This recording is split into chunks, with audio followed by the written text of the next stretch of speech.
Muslim cop's neighbor just revealed sick thing he saw outside Noor's home before a white woman was shot. The Muslim cop who shot an unarmed white woman over the weekend still remains a free man, as he defiantly still refuses to answer investigators about what happened on Sunday night. As Mohammed Noor's silence seems to indicate guilt at this point in time, a neighbor who knew Noor on a personal level has just come forward with the sickening detail about the Muslim's true nature, that's horrifically confirming the suspicions many people held all along for why Noor shot a white woman in cold blood. Ever since the Noor murdered Justine Damon in an unprovoked attack, he's had a barrage of liberal supporters at his disposal. The mainstream media has been completely burying the incident, while Liberal Mayor Betsy Hodges has been completely ignoring the grieving community and issuing vile and disgusting threats against any citizen exhibiting signs of Islamophobia. With very little backlash as he roams the streets a free man, this cocky Muslim is probably pretty confident that his crime will be swept under the rug. But unfortunately for him, his neighbor is now dropping a bombshell that is shedding light on why he would have gunned down this white woman for no reason. Muslim men hate women, just take a look at the way they treat their females. In Islamic society, females are regarded as second-class citizens, and placed on the same social level of an ordinary barnyard animal.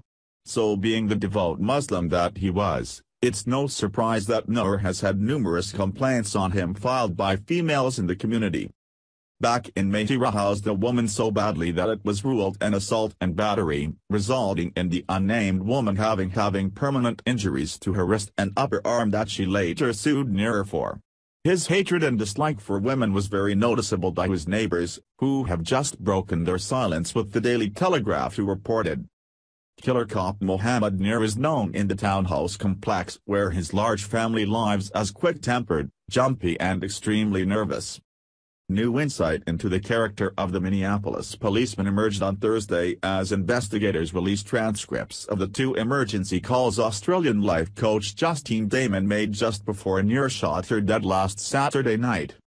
Noor, 31, is the oldest of Mohammed Abbas and Ramo Ali's 10 children and is a frequent presence at his parents' modest white 2-story home, which they share with his 4 younger siblings, and is just 2 kilometers from his apartment. Forklift driver Chris Miller, 49, has lived next door for the past 2 years and said he wasn't surprised to learn Noor was the policeman making international headlines for firing on Ms. Damon after she called 911 about what she thought was a sexual assault in the alley behind her house. He is extremely nervous, he is a little jumpy, he doesn't really respect women, the least thing you say to him can set him off, Mr. Miller said. When they say a policeman shot an Australian lady I thought oh, but then when they said who it was I was like, okay.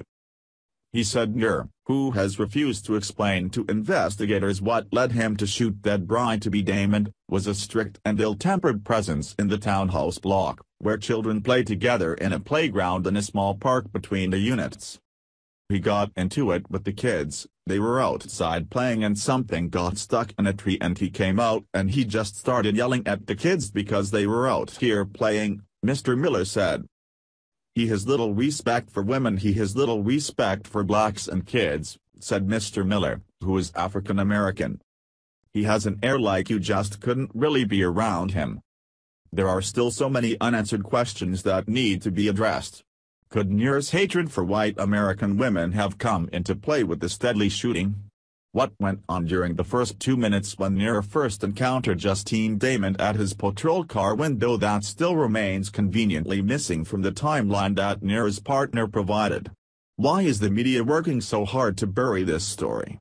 While we might never know the answers to these questions, one fact remains. This idiot should have never been allowed into our country, much less handed a badge and gun and sent out on the street to protect the very same Americans that he despises so much. Thanks for watching. Please subscribe Breaking News 365 channel. Goodbye and see you again.